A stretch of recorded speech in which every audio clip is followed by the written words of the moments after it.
മക്കളെ അഞ്ചാമത്തെ പാഠം ഇലക്ട്രോ കെമിസ്ട്രി വൈദ്യുത രസതന്ത്രം അതാണ് നമ്മളിപ്പോൾ ഇന്ന് ഡിസ്കസ് ചെയ്യാൻ പോകുന്നത്. പെട്ടെന്ന് തന്നെ പറഞ്ഞ് അവസാനിപ്പിക്കാം. ഞാൻ പറഞ്ഞില്ല, നിങ്ങൾക്ക് പഠിക്കാൻ പെട്ടെന്ന് ഈ പാഠം എങ്ങനെ പഠിച്ച് തീർക്കാം. നിങ്ങളെല്ലാവരും സെൽഫായിട്ട് പഠിക്കുന്ന ആൾക്കാരാണ്. പല കുട്ടികൾക്ക് എങ്ങനെ പഠിക്കണം എന്നറിയില്ല. അപ്പോൾ അവർക്ക് വേണ്ടിയിട്ടാണ് ഞാൻ ഈ ഒരു വീഡിയോ ഇടുന്നത്. എങ്ങനെയാണ് നിങ്ങൾ പഠിക്കേണ്ടത്. ആദ്യമായിട്ട് തന്നെ പറയട്ടെ, ഈ പാഠത്തെ നമ്മൾ 3 ഭാഗങ്ങളാക്കി ഡിവൈഡ് ചെയ്യാം. ഇലക്ട്രോ കെമിസ്ട്രിയെ ഒന്നാമത്തെ പാർട്ട് എന്ന് പറഞ്ഞാൽ ക്രിയാശീല ശ്രേണി എന്ന് പറഞ്ഞാൽ റിയാക്ടിവിറ്റി സീരീസ് എന്ന് പറഞ്ഞ ടോപ്പിക്കുണ്ട്. അതാദ്യം പഠിക്കുക. എന്നിട്ട് രണ്ടാമത്തെ ടോപ്പിക്കിലേക്ക് വരിക. ഇലക്ട്രോ കെമിക്കൽ സെൽസ് 2 ടൈപ്പ് ഉണ്ട്, ഗാൽവനിക് സെല്ലും ഇലക്ട്രോലിറ്റിക് സെല്ലും. ഗാൽവനിക് സെല്ലുകളും വൈദ്യുത വിശ്ലേഷണ സെല്ലുകളും. അതിൽ ആദ്യം ഗാൽവനിക് സെല്ലുകളെ കുറിച്ച് പഠിക്കുക. 2 പാർട്ട് കഴിഞ്ഞു. ഈ ലാസ്റ്റ് പാർട്ട് എന്ന് പറഞ്ഞു കഴിഞ്ഞാൽ അത് വൈദ്യുത വിശ്ലേഷണ സെല്ലുകളെ കുറിച്ചാണ്. അതൊരു ലെങ്തി ടോപ്പിക്കാണ്. അവിടെ കുറേ കാര്യങ്ങൾ പറയുന്നുണ്ട്. അപ്പോൾ ഈ രീതിയിൽ പഠിച്ചു കഴിഞ്ഞാൽ ഈ പാഠം പെട്ടെന്ന് നമുക്ക് എന്ത് ചെയ്യാൻ പറ്റും, പഠിച്ചെടുക്കാൻ പറ്റും. നല്ല രീതിയിൽ പഠിച്ചെടുക്കാൻ പറ്റും. സ്കോർ ചെയ്യാൻ പറ്റുന്നൊരു പാഠമാണ്. ഓക്കെ, അപ്പോൾ 1 by 1 നമുക്കൊന്ന് ഡിസ്കസ് ചെയ്യാം. ഫസ്റ്റ് 1 റിയാക്ടിവിറ്റി സീരീസ് അഥവാ ക്രിയാശീല ശ്രേണി എന്ന് പറയുന്ന ടോപ്പിക്കാണ്. ഇതിൽ മക്കൾ നിർബന്ധമായിട്ടും പഠിച്ചിരിക്കണം എന്ത്, ക്രിയാശീല ശ്രേണി. ഈ ക്രിയാശീല ശ്രേണി എല്ലാവരും എന്ത് ചെയ്യണം, നിർബന്ധമായിട്ടും പഠിച്ചിരിക്കണം. അതിന് ഓർഡർ വരുന്നത് ഫസ്റ്റ് പൊട്ടാസ്യമാണ്, പിന്നെ സോഡിയം, ദെൻ കാൽഷ്യം, പിന്നെ മെഗ്നീഷ്യം, പിന്നെ aluminium, then zinc, iron, nickel, tin, lead, hydrogen, then copper, mercury, silver, gold. ആ ഓർഡർ പഠിച്ചു വെക്കുക. ഈ ഓർഡർ പഠിച്ചു കഴിഞ്ഞാൽ ഈ പാഠം വളരെ എളുപ്പമായിരിക്കും. ഓക്കെ, അപ്പോൾ അതാണ് ഫസ്റ്റ് ടാസ്ക് എന്ന് പറഞ്ഞാൽ ഈ ഓർഡർ പഠിക്കലാണ്. ഇനി പഠിക്കാനുള്ളത് ഇതിൻ്റെ പ്രയോഗങ്ങളാണ്. ക്രിയാശീല ശ്രേണിയുടെ അപ്ലിക്കേഷൻസ് എന്ന് പറയുന്ന ടോപ്പിക്കുണ്ട്. 3 അപ്ലിക്കേഷൻ പറയുന്നുണ്ട് ടെക്സ്റ്റ് ബുക്കിൽ. 1 by 1 ഓരോന്നും പഠിക്കുക. ഇതിൽ ഏതെങ്കിലും ഒരു ടോപ്പിക്കിൽ നിന്ന് ക്വസ്റ്റ്യൻസ് വരാം. ഒന്നാമതെന്ന് പറഞ്ഞാൽ to identify which metal is being displaced. ആദേശം ചെയ്യപ്പെടുന്ന ലോഹം ഏതാണെന്ന് കണ്ടെത്താൻ ഈ സീരീസ് നമ്മളെ ഹെൽപ്പ് ചെയ്യും. ഫോർ എക്സാമ്പിൾ, 2 കോപ്പർ സൾഫേറ്റും സിങ്കും കൂടി റിയാക്ട് ചെയ്യുകയാണെന്ന് വിചാരിക്കുക. ഈ കോപ്പർ സൾഫേറ്റിൽ നിന്നും സിങ്ക് കോപ്പറിനെ എന്ത് ചെയ്യും, ആദേശം ചെയ്യും, ഡിസ്പ്ലേസ് ചെയ്യും. എന്തുകൊണ്ടാണ് അത് ഡിസ്പ്ലേസ് ചെയ്യുന്നത് എന്ന് നമുക്ക് പറയാൻ പറ്റുന്നത്, നമുക്ക് ആ റിയാക്ടിവിറ്റി സീരീസ് അറിയുന്നത് കൊണ്ടാണ്. സിങ്കിന് കോപ്പറിനേക്കാൾ റിയാക്ടിവിറ്റി കൂടുതലാണ്. അപ്പോൾ സിങ്ക് കോപ്പറിനെ എന്ത് ചെയ്യും, ആദേശം ചെയ്യും. അതാണ് അവിടുത്തെ പോയിന്റ്. ഇനി രണ്ടാമത്തെ കാര്യം, to find oxidising agent and reducing agent. ആരാണ് ഓക്സിഡൈസിങ് ഏജൻറ്റ്, ആരാണ് റെഡ്യൂസിങ് ഏജൻറ്റ് എന്ന് കണ്ടെത്താനും നമ്മളെ റിയാക്ടിവിറ്റി സീരീസ് ഹെൽപ്പ് ചെയ്യും. മലയാളത്തിൽ ഓക്സീകാരി ആരാണ്, നിരോക്സീകാരി ആരാണെന്ന് കണ്ടെത്താൻ. എന്താണ് ഈ ഓക്സിഡൈസിങ് ഏജൻറ്റ് എന്ന് പറഞ്ഞാൽ, ഓക്സിഡേഷനെ സഹായിക്കുന്ന ഏജൻറ്റുകളെ പറയുന്ന പേരാണ് ഓക്സിഡൈസിങ് ഏജൻറ്റ്. അപ്പോൾ റെഡ്യൂസിങ് ഏജൻറ്റോ, റിഡക്ഷനെ സഹായിക്കുന്ന ഏജൻറ്റുകളാണ് റെഡ്യൂസിങ് ഏജൻറ്റ്. ഓക്കെ, സാധാരണ ഒരു റിയാക്ഷനിൽ ആരായിരിക്കും ഓക്സിഡൈസിങ് ഏജൻ്റായിട്ട് വരിക? ശരിക്കും ഓക്സിഡേഷനെ സഹായിക്കുന്നവരാണ് ഓക്സിഡൈസിങ് ഏജൻറ്റ്. ഇവർക്ക് എന്ത് നടക്കില്ല, ഓക്സിഡേഷൻ അല്ല നടക്കുക. ഇവർക്ക് എന്താ നടക്കുക, റിഡക്ഷനാണ് നടക്കുന്നത്. റെഡിയല്ലേ? ഇനി റെഡ്യൂസിങ് ഏജൻറ്റ് എന്ന് പറഞ്ഞാൽ റിഡക്ഷനെ സഹായിക്കുന്നവരാ. റിഡക്ഷൻ അല്ല അവർക്ക് നടക്കുന്നത്. അവർക്ക് നടക്കുന്നത് എന്തായിരിക്കും, ഓക്സിഡേഷൻ ആയിരിക്കും. ഓക്കെ, അപ്പോൾ ഇവരെ കണ്ടെത്താനും നമ്മളെ റിയാക്ടിവിറ്റി സീരീസ് സഹായിക്കും. അതെങ്ങനെയാണെന്ന് വെച്ച് കഴിഞ്ഞാൽ, ഏറ്റവും കൂടുതൽ റിയാക്ടിവിറ്റി, ക്രിയാശീലം ഏറ്റവും കൂടിയ ലോഹങ്ങളില്ലേ, അവർക്കൊക്കെ ഓക്സിഡേഷനാണ് നടക്കുക. ദാറ്റ് മീൻസ് നമ്മൾ കമ്പയർ ചെയ്യുന്ന സമയത്ത് കേട്ടോ, ഓക്സിഡേഷൻ നടക്കുകയാണെങ്കിൽ അവരാരാണ്, റെഡ്യൂസിങ് ഏജൻറ്റ്, നിരോക്സീകാരി. അപ്പോൾ ഫോർ എക്സാമ്പിൾ സിങ്കും കോപ്പർ എടുത്തു. ആർക്കാണ് ഓക്സിഡേഷൻ സംഭവിക്കുക, റിയാക്ടിവിറ്റി കൂടിയ ആൾ സിങ്കിനാണ്. അപ്പോൾ സിങ്ക് ആരാണ്, റെഡ്യൂസിങ് ഏജൻറ്റ്. റെഡിയല്ലേ? ഇനി കോപ്പറിന് എന്താ സംഭവിക്കുക, റിഡക്ഷൻ. അപ്പോൾ കോപ്പർ ആരാണ്, ഓക്സിഡൈസിങ് ഏജൻറ്റ്. ഈ രീതിയിലൊന്ന് പഠിച്ചു വെക്കുക കേട്ടോ. ഇനി ലാസ്റ്റ് 3ാമത്തെ അപ്ലിക്കേഷൻ എന്ന് പറഞ്ഞാൽ to identify the displacement of hydrogen from its acid. ആസിഡിൽ നിന്നും ഹൈഡ്രജനെ ആരാണ് ഡിസ്പ്ലേസ് ചെയ്യുക, ഇത് കണ്ടെത്താനും റിയാക്ടിവിറ്റി സീരീസ് നമ്മളെ സഹായിക്കും. ഇപ്പോൾ ഈ ചിത്രം ടെക്സ്റ്റ് ബുക്കിലുണ്ടാവും. ഇതിൽ ഏത് ടെസ്റ്റ് ട്യൂബിലാണ് മക്കളെ ഹൈഡ്രജൻ ഡിസ്പ്ലേസ്മെൻറ്റ് നടക്കുക, അല്ലെങ്കിൽ ഈ രാസപ്രവർത്തനങ്ങൾ നടക്കുന്നത് ഏതൊക്കെ ടെസ്റ്റ് ട്യൂബിലായിരിക്കും? അപ്പോൾ നമ്മൾ പഠിക്കേണ്ടത്, ഇപ്പോൾ Fe, Mg, Cu, Pb, Zn 5 ലോഹങ്ങളുണ്ട്. അപ്പോൾ നമ്മൾ റിയാക്ടിവിറ്റി സീരീസിൽ ഹൈഡ്രജൻ്റെ മുകളിൽ വരുന്ന ആൾക്കാരില്ലേ, അവരൊക്കെ എന്ത് ചെയ്യും, ഹൈഡ്രജനെ അതിൻ്റെ ആസിഡിൽ നിന്ന് ആദേശം ചെയ്യുന്നവരായിരിക്കും. ഇതിൽ Fe ഹൈഡ്രജൻ്റെ മുകളിലാണ് വരുന്നത്. സ്വാഭാവികമായിട്ട് ഇവിടെ റിയാക്ഷൻ നടക്കും. മെഗ്നീഷ്യം മുകളിലാണ് വരുന്നത്, റിയാക്ഷൻ നടക്കും. കോപ്പർ താഴെയാണ് വരുന്നത് ഹൈഡ്രജനേക്കാളും. അപ്പോൾ ഇവിടെ ഹൈഡ്രജനെ ഡിസ്പ്ലേസ് ചെയ്യാൻ അല്ലെങ്കിൽ ആദേശം ചെയ്യാൻ ആരെ കൊണ്ട് സാധിക്കില്ല, കോപ്പറിനെ കൊണ്ട് പറ്റില്ല. പിന്നെ ലെഡിനെ കൊണ്ടും പറ്റും, സിങ്കിനും ചെയ്യാൻ സാധിക്കും. ഇതാണ് റിയാക്ടിവിറ്റി സീരീസിലെ ടോപ്പിക്സ്. ഓക്കെ അല്ലേ? ഇനി അടുത്ത ടോപ്പിക് എന്ന് പറഞ്ഞാൽ ഗാൽവനിക് സെല്ലാണ്. ഗാൽവനിക് സെൽ എന്ന് പറയുമ്പോൾ നമ്മൾ പഠിക്കേണ്ടത് ഈ ടെക്സ്റ്റ് ബുക്കിൽ ഈ ഒരു ചിത്രം ഞാൻ കാണിച്ചു തരാം. ടെക്സ്റ്റ് ബുക്കിൽ ഈ ഒരു ചിത്രമാണ് നിങ്ങൾ പഠിക്കേണ്ടത്.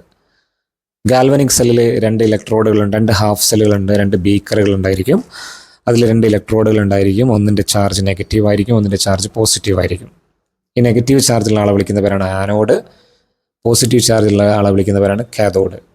നെഗറ്റീവ് ചാർജിൽ നടക്കുന്ന റിയാക്ഷൻ ഓക്സിഡേഷൻ ആയിരിക്കും, അതായത് ഓക്സീകരണം. കാഥോഡിൽ നടക്കുന്നത് റിഡക്ഷൻ ആയിരിക്കും. ഇനി ഇതിനെ രണ്ടിനെയും നമ്മളൊരു വോൾട്ട് മീറ്ററായിട്ട് കണക്ട് ചെയ്യണം. വോൾട്ട് മീറ്ററിൻ്റെ നെഗറ്റീവ് ഭാഗം വരുന്നത് ഇലക്ട്രോഡ്, അതായത് ഈ ഇലക്ട്രോണിൻ്റെ നെഗറ്റീവ് ഭാഗം വരുന്ന വോൾട്ട് മീറ്ററിൻ്റെ നെഗറ്റീവ് ഭാഗത്തേക്കായിരിക്കും കണക്ഷൻ വരേണ്ടത്. ഓക്കെ അല്ലേ? ഇനി ഇവിടെ പഠിക്കണം മറ്റൊരു പോയിന്റ്, ഇവിടെ നടക്കുന്ന ഇലക്ട്രോണിൻ്റെ പ്രവാഹം, ഇലക്ട്രോൺ ഫ്ലോ എവിടെ നിന്ന് എവിടേക്കായിരിക്കും?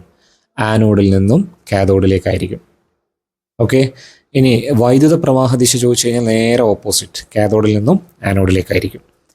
ഇനി ഒരു ഗാൽവാനിക് സെല്ല് വരയ്ക്കാൻ പറയുന്ന സമയത്ത് അതിൽ പ്രധാനമായിട്ടും പിന്നെ സാൾട്ട് ബ്രിഡ്ജിൻ്റെ കാര്യം കൂടി പറയുന്നുണ്ട്. സാൾട്ട് ബ്രിഡ്ജും കണക്ട് ചെയ്യണം. അപ്പോൾ നിങ്ങൾ ചെയ്യേണ്ടത് 2 ബീക്കർ വരയ്ക്കുക, ഇലക്ട്രോഡ് വരയ്ക്കുക, ആ ഇലക്ട്രോഡുകൾ വോൾട്ട് മീറ്ററായിട്ട് കണക്ട് ചെയ്യുക, പിന്നെ സാൾട്ട് ബ്രിഡ്ജും വരച്ച് വെച്ചാൽ ഗാൽവാനിക് സെല്ലായി. ഇനി ശ്രദ്ധിക്കേണ്ടത് ആനോഡിന് നെഗറ്റീവ് ചാർജ് കൊടുക്കണം, കാഥോഡിന് പോസിറ്റീവ് ചാർജ് കൊടുക്കണം. ഇനി 2 ലോഹങ്ങൾ തന്നു കഴിഞ്ഞാൽ ആരാണ് ആനോഡ് ആരാണ് കാഥോഡ് എന്ന് കണ്ടെത്താൻ നമ്മൾ എന്താ ചെയ്യേണ്ടത്? റിയാക്ടിവിറ്റി സീരീസ് നോക്കിയിട്ടാണ് ചെയ്യേണ്ടത്. റിയാക്ടിവിറ്റി കൂടിയ ആൾ ആനോഡും റിയാക്ടിവിറ്റി കുറഞ്ഞ ആൾ കാഥോഡും. ഓക്കെ അല്ലേ? ഈ രീതിയിലാണ് ഗാൽവാനിക് സെല്ല്. ഇനി ഗാൽവാനിക് സെല്ലുകളിൽ നടക്കുന്ന ഊർജ്ജമാറ്റം രാസോർജ്ജം വൈദ്യുതോർജ്ജമായിട്ട് മാറും. കെമിക്കൽ എനർജി ഇലക്ട്രിക്കൽ എനർജി ആയിട്ടാണ് മാറുക. ഇത്രയും പഠിച്ചു കഴിഞ്ഞാൽ ഗാൽവാനിക് സെല്ലിൽ കുറേ പോയിന്റ്സ് കംപ്ലീറ്റ് ആവും. പിന്നെ ഇവിടെ അറിയേണ്ട ഒരു കാര്യമാണ് ഡാനിയൽ സെൽ. ആരാണ് ഡാനിയൽ സെൽ?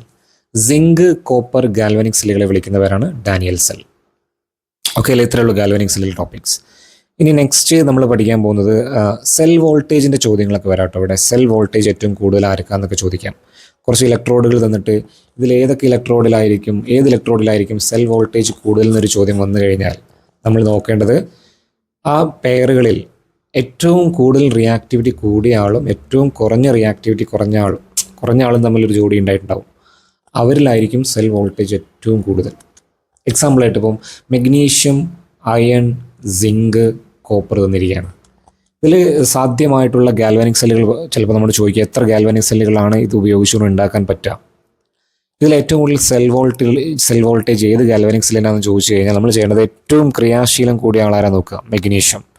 കുറഞ്ഞ ആളാരാണ്, കോപ്പർ. ഇവർ 2 പേരും കണക്ട് ചെയ്യുമ്പോഴാണ് ഏറ്റവും കൂടുതൽ സെൽ വോൾട്ടേജ് കിട്ടുക. Okay, yes. ഇനി രണ്ടാമതാണ് ഇലക്ട്രോലൈറ്റിക് സെൽ. ഇലക്ട്രോലൈറ്റിക് സെൽ വരയ്ക്കാൻ ചോദിക്കാറില്ല. ഇലക്ട്രോലൈറ്റിക് സെൽ പ്രധാനമായിട്ട് പഠിക്കേണ്ടത് ഊർജ്ജമാറ്റം തന്നെയാണ്. അത് ഇലക്ട്രിക്കൽ എനർജി കെമിക്കൽ എനർജി ആയിട്ട് മാറും, വൈദ്യുതോർജ്ജം രാസോർജ്ജമായിട്ട് മാറുന്ന പ്രക്രിയയാണ് ഇവിടെ നടക്കുന്നത്. പിന്നെ അടുത്തത് ഇവിടെ പഠിക്കേണ്ടത് 2 പേരുടെ വൈദ്യുത വിശ്ലേഷണം ഇലക്ട്രോളിസിസ് പഠിക്കാനുണ്ട്.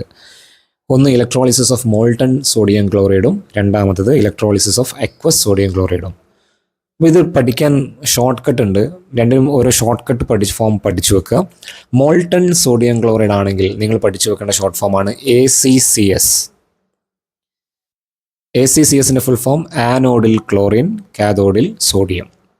ആ ഒരു ഷോർട്ട് ഫോം കിട്ടിക്കഴിഞ്ഞാൽ മോൾട്ടൺ എന്ന എക്സാമിന് ക്വസ്റ്റ്യൻ പേപ്പറിൽ കണ്ടു കഴിഞ്ഞാൽ നേരെ ആ ഷോർട്ട് ഫോം എഴുതിയിട്ട് കണക്ട് ചെയ്യുക. ഷോർട്ട് ഫോം എഴുതി നോക്കുക ക്വസ്റ്റ്യൻ പേപ്പറിൽ, എന്നിട്ട് അതിനെ ഫുൾ ഫോമിലേക്ക് എത്തിക്കുക. അപ്പോൾ നമുക്ക് കിട്ടും ആനോഡിൽ ക്ലോറിൻ ആണ് കാഥോഡിൽ സോഡിയം ആണ്. യെസ്. ഇനി അക്വസിൻ്റെ കേസാണെങ്കിൽ മക്കളെ അതിൻ്റെ ഷോർട്ട് ഫോം ACCH ആണ്. ആനോഡിൽ ക്ലോറിൻ ആണ് കാഥോഡിൽ ഹൈഡ്രജൻ ആണ്.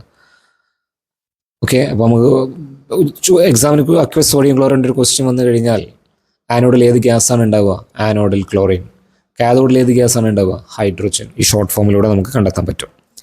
പിന്നെ അടുത്ത ടോപ്പിക് എന്ന് പറഞ്ഞു കഴിഞ്ഞാൽ ഇലക്ട്രോ പ്ലേറ്റിംഗ് ആണ്. ഇതിൻ്റെയൊക്കെ ആനോഡിലെയും കാഥോഡിലെയും റിയാക്ഷൻസ് എഴുതി പഠിക്കണം കേട്ടോ. ടേബിൾ 5.4 ഇമ്പോർട്ടൻ്റ് ആണ്, എഴുതി പഠിക്കണം. ഇനി ഇലക്ട്രോ പ്ലേറ്റിംഗ് എന്ന് പറഞ്ഞു കഴിഞ്ഞാൽ ഒരു മെറ്റലിൻ്റെ മുകളിൽ വേറൊരു മെറ്റലിനെ കോട്ട് ചെയ്യുക ഇലക്ട്രോളിസിസ് വഴി. ഇതിനെ പറയുന്ന പേരാണ് ഇലക്ട്രോ പ്ലേറ്റിംഗ്. ടെക്സ്റ്റ് ബുക്കിൽ ഒരു ചിത്രം തരുന്നുണ്ട് ഇതുമായി ബന്ധപ്പെട്ട്. ഇരുമ്പ് വളയിൽ കോപ്പറിനെ കോട്ട് ചെയ്യുന്ന കേസ്. അതിൽ നിങ്ങൾ ശ്രദ്ധിച്ച് നോക്കുക, ഏത് മെറ്റലാണോ നമ്മൾ കോട്ട് ചെയ്യാൻ ഉപയോഗിക്കുന്നത് അതിനെ നമ്മൾ കണക്ട് ചെയ്യേണ്ടത് ബാറ്ററിയുടെ പോസിറ്റീവ് ടെർമിനലാണ്. ഇനി എന്തിലേക്കാണോ നമ്മൾ കോട്ട് ചെയ്യുന്നത് അതിനെ നെഗറ്റീവ് ടെർമിനലാണ് കണക്ട് ചെയ്യേണ്ടത് കേട്ടോ. ആ പോയിന്റ് പഠിക്കണം. നെക്സ്റ്റ് അതിലെ ഇലക്ട്രോലൈറ്റ് ഏതാണെന്നും മനസ്സിലാക്കി വെക്കണം. ഇതേ കേസിൽ ചിലപ്പോൾ നമുക്ക് ഗോൾഡ്, സിൽവർ ഇവരെയൊക്കെ നമുക്ക് എന്ത് ചെയ്യാം, അയണിൻ്റെ മുകളിൽ കോട്ട് ചെയ്യാൻ പറ്റും. അപ്പോൾ ടേബിൾ 5.5 ഇതിൽ ഇലക്ട്രോലൈറ്റ് ആയിട്ട് ആരെ ഉപയോഗിക്കണം എന്നൊരു ചോദ്യം വരാൻ സാധ്യതയുണ്ട്. അതും ഒന്ന് പഠിച്ചു വെക്കണം. അടുത്ത പിന്നെ അപ്ലിക്കേഷൻസ് ആണ്. ഇലക്ട്രോളിസിസിൻ്റെ അപ്ലിക്കേഷൻസ് 5 പോയിന്റ്സ് ഉണ്ട്. അത് പഠിക്കുക. Production of metals, production of non metals, manufacture of compound, electroplating, purification of metals. പിന്നെ ഇലക്ട്രോ കെമിക്കൽ സെൽസ്, അതിന് പ്രധാനമായിട്ടും രണ്ട് മെയിൻ ഫങ്ഷൻസ് ആണുള്ളത്. ഒന്ന്, it is used as A portable source of energy, അതായത് ഇലക്ട്രിക്കൽ എനർജി. രണ്ടാമത്തത് ഒരു storage device of electrical energy ആയിട്ടും സെല്ലുകളെ യൂസ് ചെയ്യാറുണ്ട്. ഇനി ലാസ്റ്റ് ടോപ്പിക്കാണ് ടൈപ്സ് ഓഫ് സെൽ. 2 ടൈപ്പ് ഉണ്ട്, പ്രൈമറിയും സെക്കൻഡറിയും. നമുക്ക് വീണ്ടും യൂസ് ചെയ്യാൻ പറ്റാത്തതും ചാർജ് ചെയ്യാൻ പറ്റാത്തതുമാണ് പ്രൈമറി സെല്ലുകൾ. Example dry cell and button cell. വീണ്ടും യൂസ് ചെയ്യാൻ പറ്റുന്നതും ചാർജ് ചെയ്യാൻ പറ്റുന്നതുമായ സെല്ലുകളെ വിളിക്കുന്ന പേരാണ് secondary cell. Nickel cadmium cell, lead acid cell, പിന്നെ ലിഥിയം അയോൺ ബാറ്ററി, ഇതൊക്കെ അതിൻ്റെ എക്സാമ്പിൾസ് ആണ്. എക്സാമിന് ചിലപ്പോൾ ചോദിക്കാം ഇതൊക്കെ എവിടെയാണ് യൂസ് ചെയ്യുന്നത് ചോദിക്കാം കേട്ടോ. ലിഥിയം അയോൺ ബാറ്ററി യൂസ് ചെയ്യുന്നത് നമ്മുടെ സ്മാർട്ട് ഫോണുകളിലും ലാപ്ടോപ്പുകളിലൊക്കെയാണ്. പിന്നെ ലിഥിയം അയോൺ ബാറ്ററി ഇലക്ട്രിക്കൽ വെഹിക്കിൾസിൽ യൂസ് ചെയ്യാറുണ്ട്. പിന്നെ അതുപോലെ തന്നെ ഈ നമ്മുടെ നിക്കൽ കാഡ്മിയംസിൽ ഫ്ലാഷ് ലൈറ്റിലാണ് യൂസ് ചെയ്യാറ്. പിന്നെ ലെഡ് ആസിഡ് സെൽ വെഹിക്കിൾസിൽ യൂസ് ചെയ്യുന്ന ഒരു സെല്ലാണ് ലെഡ് ആസിഡ് സെൽ. ഇലക്ട്രിക് വെഹിക്കിൾസിൽ യൂസ് ചെയ്യുന്നതാണ് ലിഥിയം അയോൺ ബാറ്ററി കേട്ടോ. പിന്നെ സ്പേസ് ക്രാഫ്റ്റുകളിലും യൂസ് ചെയ്യുന്നത് ലിഥിയം അയോൺ ബാറ്ററിയാണ്. ലിഥിയം അയോൺ ബാറ്ററിയുടെ ഗുണങ്ങൾ പഠിക്കണം. Advantage: long life span, low self discharge, പഠിച്ചു വെക്കുക. പിന്നെ ലാസ്റ്റ് ടോപ്പിക്കാണ് ഫ്യൂവൽ സെൽ, ഇന്ധന സെല്ലുകളും ഒരു ഗാൽവനിക് സെല്ലാണ്. രാസോർജ്ജം വൈദ്യുതോർജ്ജമാക്കി മാറ്റുന്ന സെല്ലുകളൊക്കെ തന്നെയാണ്. ചില എക്സാമിന് ചോദിക്കുക അതിന് ഊർജ്ജമാറ്റമൊക്കെ ചോദിക്കാം. പിന്നെ അതിൻ്റെ ഒരു മേന്മ എഴുതാൻ പറഞ്ഞാൽ, ഒരു അഡ്വാൻറ്റേജ് എഴുതാൻ പറഞ്ഞാൽ, it produces the electricity with high efficiency, ഉയർന്ന കാര്യക്ഷമതയോടുകൂടി വൈദ്യുതി ഉൽപ്പാദിപ്പിക്കാൻ സഹായിക്കും. ഏത് സെല്ലുകൾ? ഫ്യൂവൽ സെല്ലുകൾ. ഇത്രയും പഠിച്ചാൽ പാഠം കംപ്ലീറ്റ് ആയി. Again 3 part. ആദ്യത്തെ പാർട്ട് റിയാക്ടിവിറ്റി സീരീസ്, ക്രിയാശീല ശ്രേണി. രണ്ടാമത്തെ പാർട്ട് ഗാൽവനിക് സെൽ. മൂന്നാമത്തെ പാർട്ട് ഇലക്ട്രോലൈറ്റിക് സെൽ, വൈദ്യുത വിശ്ലേഷണ സെൽ. അവിടെ വൈദ്യുത വിശ്ലേഷണ സെല്ലിൽ കുറേ കാര്യങ്ങൾ പറയുന്നുണ്ട്. ഒന്ന്, മോൾട്ടൺ സോഡിയം ക്ലോറൈഡ്, ഉരുകിയ സോഡിയം ക്ലോറൈഡിൻ്റെ വൈദ്യുത വിശ്ലേഷണം. പിന്നെ അക്വസ്, ജലീയ സോഡിയം ക്ലോറൈഡിൻ്റെ വൈദ്യുത വിശ്ലേഷണം. പിന്നെ വൈദ്യുത ലേപനം അഥവാ ഇലക്ട്രോപ്ലേറ്റിംഗ്. ഇതിൻ്റെയൊക്കെ ഡെഫിനിഷൻ പഠിച്ചു നോക്കണം കേട്ടോ. പിന്നെ ഇതിൻ്റെ അപ്ലിക്കേഷൻസ്, പിന്നെ മെയിൻ ഫങ്ഷൻസ്, പിന്നെ 2 ടൈപ്പ് ഓഫ് സെല്ല്, പ്രൈമറിയും സെക്കൻഡറി സെല്ലും, ലാസ്റ്റ് ഫ്യൂവൽ സെൽ. ഇത്രയും പഠിച്ചാൽ ഈ പാഠം കംപ്ലീറ്റ് ആയി.